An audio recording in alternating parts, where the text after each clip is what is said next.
reactive abuse is when a victim has been in a toxic relationship for a while and they begin defending themselves against emotionally violent attacks.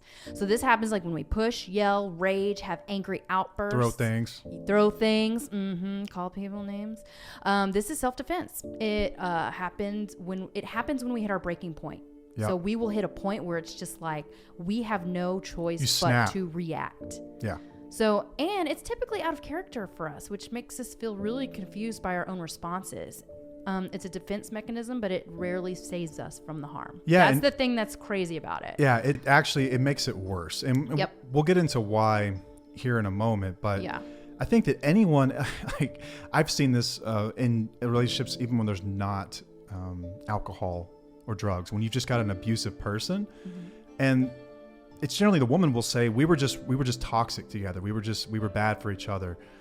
Wow. If you really back up and look at what's happening, is that you've got someone who's incredibly emotionally abusive, someone who will lash out in uncharacteristic ways, defending themselves, and then look way too hard at their part in that. Yes. It's not to say you shouldn't look at your part in things, right? I'm still a believer in that, but looking way too hard at it and completely disregarding the other person's, why you ended up there. Like the context matters here. Yeah. The context absolutely matters. And the context is generally, you've been backed into a corner.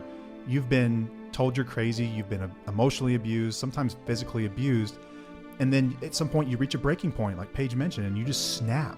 Yeah. And you just snap. It's like you just start seeing red. And anything that happens after that point is an involuntary self-defense mechanism.